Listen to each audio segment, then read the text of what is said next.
Em 2002 ocorreu um fenômeno muito interessante no sistema bancário brasileiro.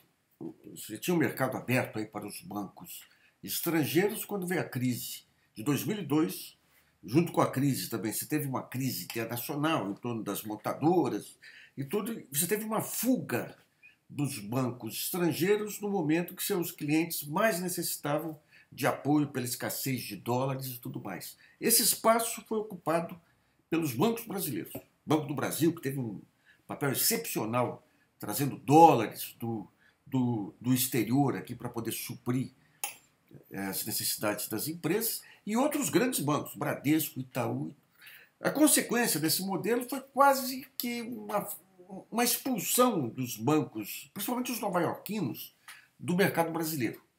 Ali você criou uma nova era que, de um lado, tirou essas vulnerabilidades, essa instabilidade dos bancos estrangeiros, mas, de outro, levou a uma concentração muito grande de mercado. Nós tivemos um fenômeno similar com essa crise de inadimplência que vem do governo Dilma e se acentua no governo Temer. O que os bancos fizeram aqui foi jogar os clientes necessitados, jogar taxas de juros sem paralelo, de 15% ao mês aí, levaram parte expressiva do patrimônio dos clientes sem dar chance de renegociações. Isso aí provocou um fenômeno que ainda não está totalmente aberto, mas que vai ampliar, de crescimento das cooperativas de crédito. Elas tiveram... Eu estive hoje em Goiânia, num evento da Organização das Cooperativas do Brasil, a seccional de Goiás lá, e houve um aumento expressivo das filiações a essas cooperativas de crédito. É um fenômeno muito interessante, porque hoje, quando você olha o próprio Banco Central americano, a nata dos economistas hoje no mundo preocupados com esse processo de concentração das grandes empresas, empresas valendo $1 trilhão, a Amazon interferindo aqui, competindo com empresas brasileiras, Facebook, Apple, tudo isso levando à concentração de renda e ameaças terríveis para a democracia. São entes tão poderosos quanto estados impedindo o livre exercício da democracia. Então isso acaba levando à necessidade de você buscar soluções. Se você pega, digamos, nessa superficialidade que é a mídia brasileira, eles apresentam dois modelos, né? Um modelo, esse modelo tradicional do BNDES apoiando as empresas, você tem políticas industriais, políticas de compras públicas para micro e pequenas empresas, e eles contrapõem ao modelo do empreendedorismo. Então é o seguinte, todo mundo vira empreendedor agora. Então o bico que você fazia aí passa a ser chamado de empreendedorismo. Você tem meia dúzia de casos de sucesso, realmente a rapaziada com os aplicativos aí, todos estão empenhados aí em tentar tirar sorte grande com o aplicativo.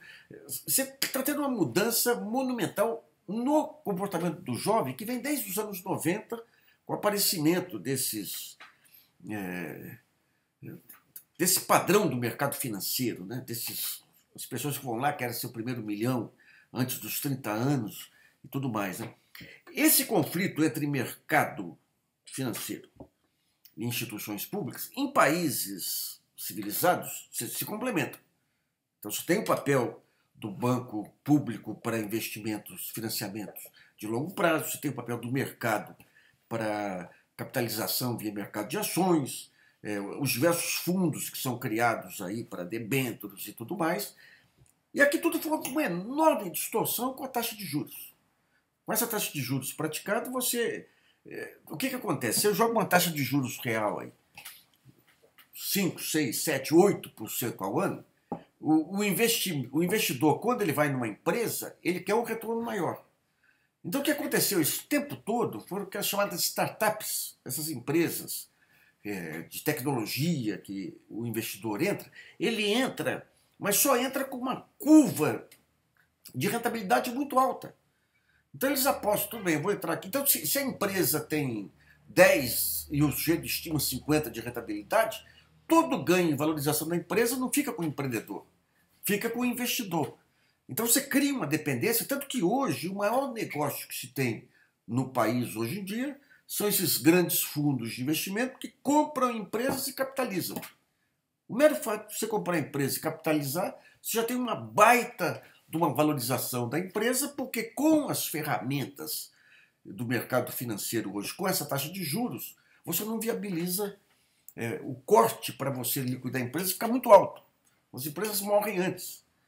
Então, toda a discussão que você tem aí entre as políticas públicas de apoio à empresa e o mercado é esse. Se eu fortaleço, digamos, uma pequena empresa metalúrgica aí, se eu dou crédito para ela, ela vai crescer, vai ter valorização e lá na frente o empresário vai comandar a atração de investimento para dar saltos maiores. Aqui não. Com o crédito esmagando as empresas, a taxa de juros esmagando, todo um sistema tributário que não favorece o investimento, você fica à mercê do fundo de investimento. Outro dia, acho que foi o Valor, deu uma matéria com o dono de um curso de inglês, desses cursos de inglês. Ele falou, passei minha vida inteira para acumular um patrimônio de 1 bilhão. Daí vendeu o curso de inglês, em poucos anos tinha um patrimônio de 2 bilhões. Em cima dessas arbitragens. E quando você vê todo esse modelo desse individualismo monumental, onde que está o setor que consegue casar empreendedorismo com soma de esforço? O cooperativismo. Hoje você tem cooperativa para tudo quanto é lado. Você tem as cooperativas de saúde, as cooperativas de crédito. Eu trouxe aí os bordados, cooperativa de bordados. Você tem as cooperativas musicais. E o que ocorre é que esse ecossistema que é feito na base de solidariedade, eles estão cada vez mais se ampliando de tal maneira que você cria uma economia à parte. Uma economia solidária em que o sujeito da cooperativa de crédito apoia o sujeito da cooperativa de bordado, que apoia. Então, digamos, essa integração ela tende a crescer muito nesses tempos de individualismo exacerbado e tempos em que os principais instrumentos de políticas públicas estão sendo destruídos pelas pontes, essas pontes para o futuro, essas maluquices que tomaram conta do país. Fique atento que as cooperativas elas são aquilo que os sociólogos estimavam que as redes sociais seriam, e podem ser também, o trabalho colaborativo, o trabalho em rede. O que o futuro aponta, o passado já traz um conjunto de lições que pode ser muito importante nessa fase de catalisação dos diversos setores, de catalisação do setor financeiro, de falta de acesso a crédito.